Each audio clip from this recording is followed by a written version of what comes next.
Hello everyone, welcome or welcome back to Art with 100 Hues, and in today's video I'm going to be showing you how to make 5 custom brushes all by yourself. Let's get started.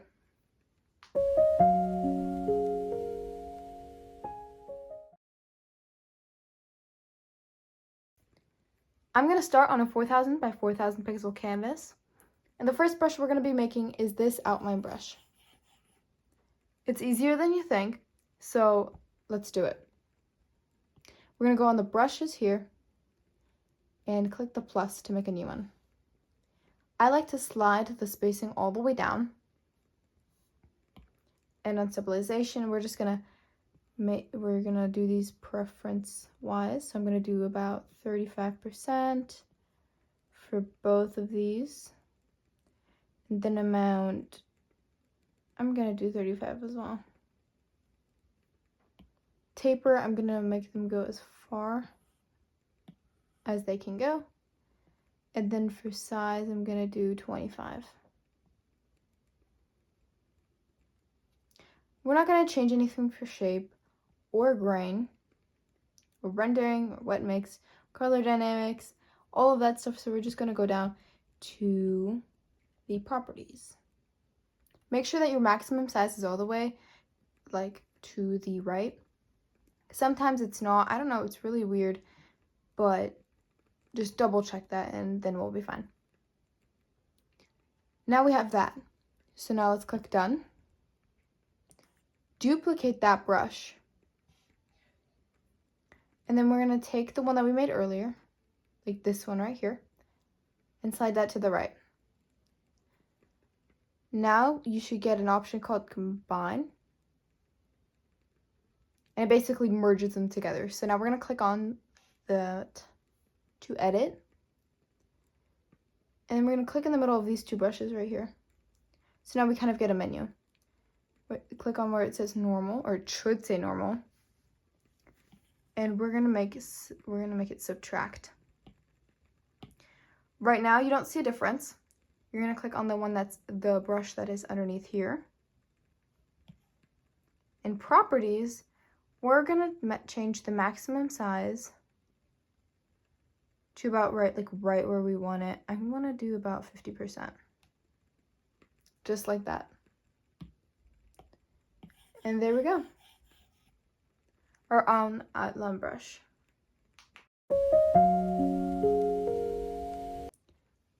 Grab a simple brush. I like to use monoline for this. And we're gonna draw a circle right here. Use your finger to make sure that it's a perfect circle. And then fill that in. Then we're gonna duplicate this layer and drag the circle like this. So you should have something that looks like that. Then we're going to make this circle a lighter gray.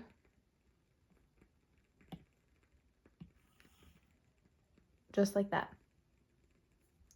Then you can go into the layers and pinch to merge, like that. Go to the arrow up here, snapping, and turn on snapping. This makes it so you can center it perfectly. Then we're going to take 3 fingers and swipe down and click copy all. Then we're going to go to the brush, add a new brush, again spacing all the way down because it's the first thing that I see and it kind of bothers me. Then we're going to skip all the way down to shape. We're going to edit, import, and paste. Then you should have something like this. And you're going to take 2 fingers and tap them on the screen to invert it. And then we're going to click done. We're almost done. One of the last things we have to do in order to get the 3D effect is go to rendering and change it to light glaze. And now you have that 3D effect. However, now I'm going to go back and change some of the preference things. Stabilization is going to be the same as for the other brush. Personally, I like these settings for almost all of the brushes that I make, depending on what I make them for. But for these kind of lettering brushes, I like to keep them all the same. So the brush or taper, all the way same. I think I did 25 there. And make sure that in properties, the maximum size is all the way to the right. Click done. And enjoy our new brush. We're going to start by drawing a circle in the corner and using our pointer finger to make sure that it's perfect. And fill that in with black. Then we're going to go to the layers so we can duplicate, and to the colors to select a lighter gray.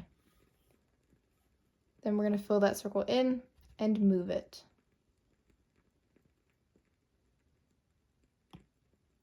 Now we're going to repeat that process 2 more times. Duplicate, color, a little bit lighter, and fill. And then move. And one more time, layers, duplicate, colors, lighter gray, fill it in, and move it.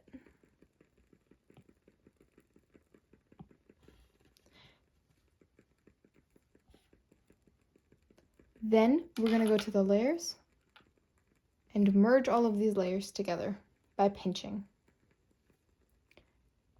Then we're going to click on the arrow up here so we can scale and move and just fit it to the canvas. Then we're going to take our 3 fingers and swipe them down and then click copy all. And then from there, it's pretty much almost the exact same as the 3D brush. I do have some notes that I prefer doing when it comes to this one, but otherwise it's pretty much the exact same.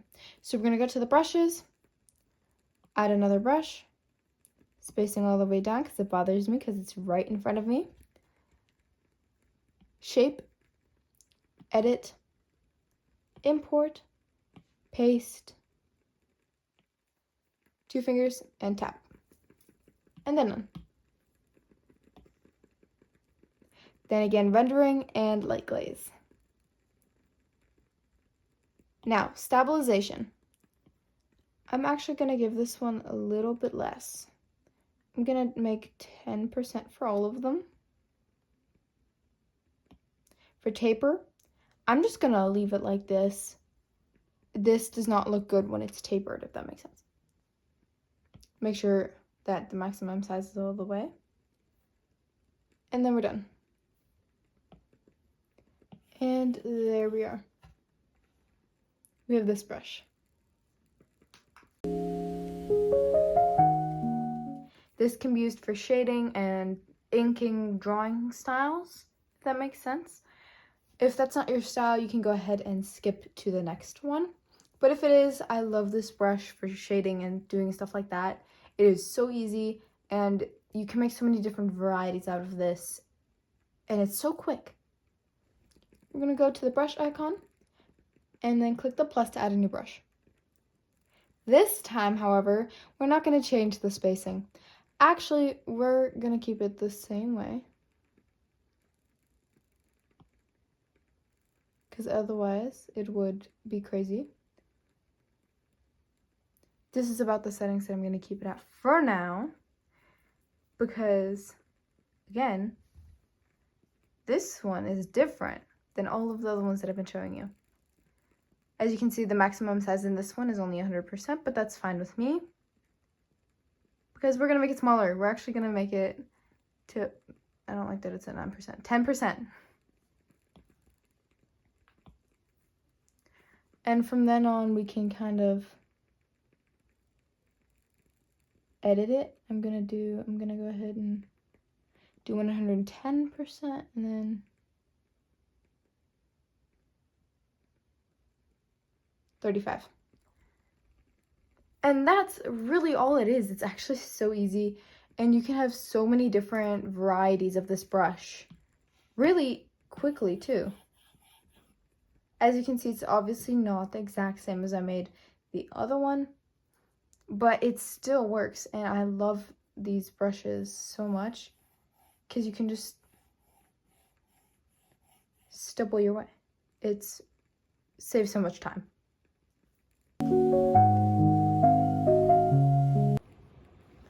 We're gonna go to the brushes and add a new brush.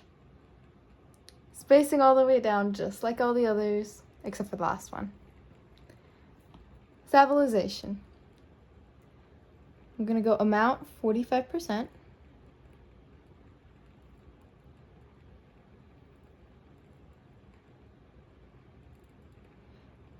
And pressure 45%.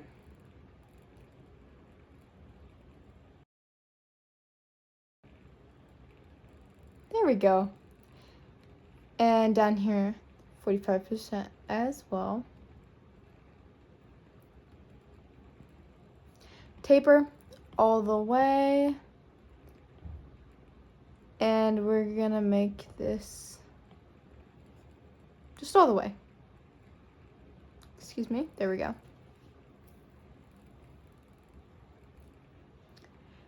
That's actually about it. It's that simple. And we did it. We have our line work brush.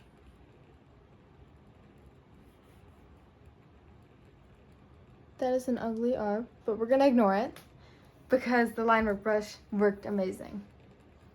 Thank you guys so much for staying until the end. It really does mean a lot to me, and I hope you guys enjoyed this video as much as I enjoyed making it. I hope you guys have an amazing day, and let me know if you guys have any ideas for the future videos. See you next time.